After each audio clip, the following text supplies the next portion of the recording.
মানুষ যখন পশুর থেকেও খারাপ হয়ে যায় তখন মানুষ ফসলের সাথে শত্রুতা করে। ঝিনাইদহের হরিণাকুণ্ড উপজেলার রঘুনাথপুর ইউনিয়নের নিত্যানন্দপুর গ্রামের জাইবার মণ্ডল দীর্ঘদিন ধরে এই অত্র এলাকায় অত্যন্ত সুনামের সাথে কলার ব্যবসা করে। মাঠে প্রায় 5 বিঘা জমিতে তিনি কলার চাষ করেছিলেন বা কোনো জমি থেকে কলা করাই করে মাঠে রেখেছিলেন। কিন্তু দুর্বৃত্তরা রাতের আধারে তার মাঠে থাকা 5 বিঘা জমির 1500 কলা কেটে দিয়েছে। এতে করে তার প্রায় 5 থেকে 7 লক্ষ টাকার ক্ষতি হয়েছে।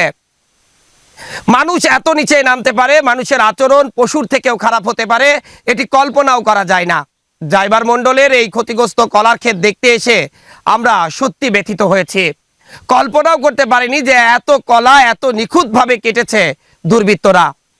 আসলে যারা এই কাজ করেছে তারা আর যাই হোক মানুষ হতে পারে না। ক্ষতিগ্রস্ত সেই কলার ক্ষেতগুলো আমরা দেখছিলাম যে একেবারে নিখুঁতভাবে এই প্রায় 1500 কলা, প্রতিটি কলা 2 পাশ থেকে রামদাও দিয়ে একেবারে কুচি কুচি করে কাটা হয়েছে, যা একেবারে বিক্রয়ের অনুপযোগী হয়ে পড়েছে। হতদম্ব হয়ে পড়েছে জাইবার মণ্ডল ও তার পরিবারের সদস্যরা। তার পরিবারের সদস্যদের সাথে কথা হয় আমাদের প্রায় 1500-র উপরে কলা কেটে কেটে দিয়েছে। এতে প্রায় 6-7 লাখ টাকার ক্ষতি হয়েছে। যারা বা যে কেটেছে তাদের একটা বিচার চাই। কেটেছে এটা বলতে পারি না, অনুমান 1500 কলা কাটতে পারে। 3 মাঠে তার জমি, 3 মাঠ থেকেই কেটে দিয়েছে।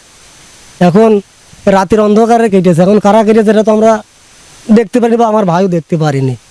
কারণ সে একজন ব্যাপারী, সে কলা কাটিয়ে ঝিনাইদহ গিয়েছে।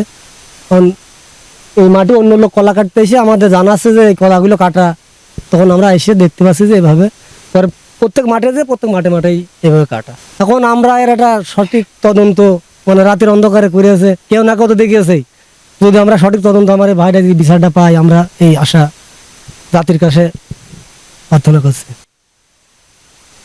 জাইবার মণ্ডলের পরিবারের সদস্যদের গলার সুরের সাথে সুর মিলিয়েই বলতে চাই যে দুর্বৃত্তরা জাইবার মণ্ডলের এত বড় ক্ষতি করেছে, তাদের দৃষ্টান্তমূলক শাস্তির ব্যবস্থা করা হোক।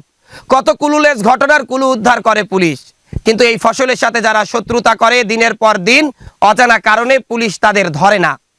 যদি এই ঘটনা যারা ঘটিয়েছে পুলিশ একটু চেষ্টা করে তাদের বের করে দৃষ্টান্তমূলক শাস্তির ব্যবস্থা করে বা আইনের আওতায় আনে, তাহলে হয়তো আজ জাইবার মণ্ডলের যে ক্ষতিটা হয়েছে পরের বার এরকম ক্ষতি আর কারোরই হবে না।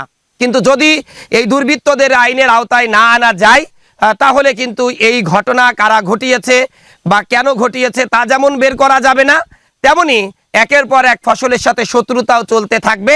এ থেকে সমাধান পাবে না কৃষক বা ব্যবসায়ীরা।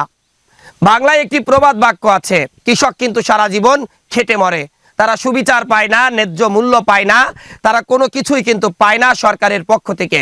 আবার সেই কৃষকের উৎপাদিত ফসলগুলো যদি দিনের পর দিন এভাবে নষ্ট করা হয়, তাহলে সেই কৃষক বা সেই ব্যবসায়ী যাবে কোথায়? মানুষ আসলে কি করে তার সংসার চালাবে আর কি করেই বা তার উপার্জনটি তিনি ধরে রাখবে?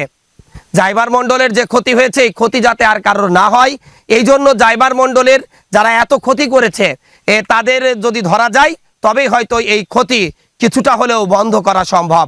হয়তো জাইবার মণ্ডলের যে ক্ষতি হয়েছে সেই ক্ষতি কোনো কিছু দিয়ে আর পোষানো সম্ভব না। তারপরেও যারা অপরাধী তাদের ধরে যদি দৃষ্টান্তমূলক শাস্তির ব্যবস্থা করে পুলিশ, তাহলে হয়তো কিছুটা হলেও বন্ধ হবে ফসলের সাথে এই শত্রুতা।